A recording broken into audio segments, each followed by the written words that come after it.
अस्सलाम वालेकुम। आज मैं आपके साथ बहुत ही डिफरेंट न्यू स्टाइल में पोटैटो रोल बनाने की रेसिपी शेयर करूंगी।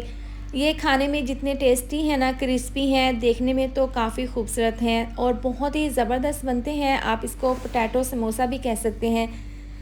बहुत मज़ेदार बनते हैं, तो इसको एक बार आप ज़रूर ट्राई करें। ये आप इसको काफ़ी देर भी रखेंगे ना तो ये क्रिस्पी ही रहेंगे, बिल्कुल भी नरम नहीं होंगे।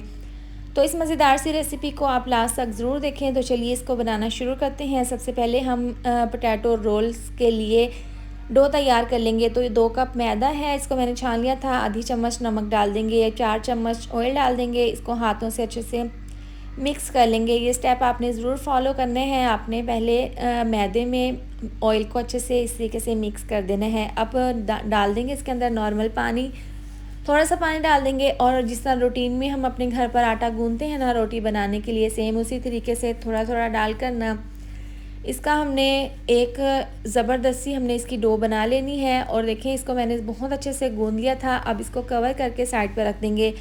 तो यहाँ पर हैं, देखें, 2 बड़े साइज़ के आलू थे जिनको मैंने बॉईल कर लिया था। बॉईल करने के बाद इसको मैंने कद्दूकश कर लिया था।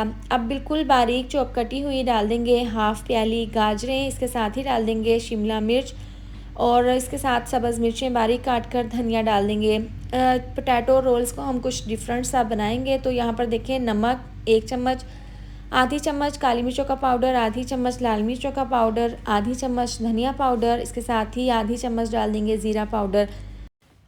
तमाम मसाले आलू में, सब्जियों में डालने के बाद ना हाथों से इसको अच्छे से मिक्स कर लेंगे। आप यहाँ पर देखें, सब्जियों को स्किप भी कर सकते हैं। बस आलू से ही ये आप पोटैटो रोल्स भी बना सकते हैं। अब हाथों को हल्का सा ग्रीस कर लेंगे ऑयल से और इस तरीके से देखें ये मिक्सचर ले लेंगे जितना हमने कबाब बनाना है। अब यहाँ पर 2 हैं स्टिक्स, मैंने 2 इकट्ठी ही स्टिक ले ली हैं। अब इस तरीके से देखें इसका हम कबाब बना लेंगे। जिस तरीके से हम कीमे के सीख कबाब बनाते हैं ना, सेम इस तरीके से देखें कितने खूबसूरत लग रहे हैं। तो तमाम इसी तरह से हम तैयार करके रख लेंगे। अब जो हमने डो बनाकर रखी थी ना, मीडियम साइज़ की, हम देखें इस तरह से पेड़े बना लेंगे और इस तरीके से हल्का सा बेल कर काउंटर पर रख कर इस तरीके से इसको लंबाई शेप में इस तरह से इसको बेल लेंगे। इस तरह से बेल लेने के बाद देखें एक कबाब इसके ऊपर रख देंगे और इस तरीके से देखें इसके ऊपर इसको हमने छुरी से कट कर लिए हैं। अब देखें क्रॉस शेप में हम इसके ऊपर इस तरीके से डिज़ाइन बना लेंगे। जो इसके ऊपर एक्स्ट्रा सी डो है ना, इसको हम छुरी से काट लेंगे। ये बहुत ही आसान और सिंपल सा तरीका है, आप देख सकते हैं। ये स्टेप आप ज़रूर फॉलो करें। इस तरीके से देखें बहुत ही खूबसूरत से ये पोटैटो रोल्स बन जाएंगे। तो आपने देखें इस तरह से क्रॉस शेप में ये तमाम इस तरीके से आपने इसके ऊपर डिज़ाइन बना लेने हैं। तो लीजिए, ज़बरदस्त से हमारे पोटैटो रोल्स बन गए हैं। अब बाकी के भी तमाम मैंने इसी तरह से बनाकर तैयार कर लिए थे। इनको हम फ्राई कर लेंगे। तो पैन में ऑयल को गर्म कर लिया था। अब मीडियम टू लो आंच पर तकरीबन 3 पोटैटो रोल डालकर फ्राई कर लेंगे। तो लीजिए, दोनों साइड से अच्छे से फ्राई कर लिए हैं। बहुत ही ज़बरदस्त सा इनके ऊपर कलर आ गया है। ये बहुत ही क्रिस्पी और अंदर से यमी बनते हैं। तो जब इसके ऊपर अच्छा सा कलर आ जाए ना इस तरीके से, तो इनको हम निकाल लेंगे।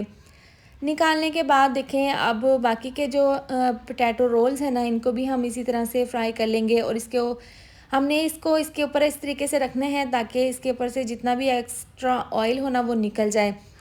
तो अब इनको हमने निकाल लेना है और जो बाकी के हैं ना उनको भी हम इसी तरह से फ्राई कर लेंगे। ये आप इस तरह से बनाएंगे ना तो खाने वाले देखें खुश हो जाएंगे। ये बहुत ही देखने में खूबसूरत लगते हैं, खाने में तो बहुत ही ज़्यादा मज़ेदार बने हैं। तो लीजिए, मैंने यहाँ पर तमाम पोटैटो रोल्स, पोटैटो समोसे बनाकर फ्राई कर लिए हैं। इस तरीके से आप इसको रायता और केचप के साथ सर्व करें। ये वाकई में ही बहुत ही ज़्यादा टेस्टी बनते हैं। इसके साथ ही वीडियो अच्छी लगे तो लाइक और शेयर कर दें, साथ में चैनल को भी सब्सक्राइब कर दें। मिलते हैं नेक्स्ट वीडियो में। अपना ढेर सारा ख्याल रखें। अल्लाह हाफिज़।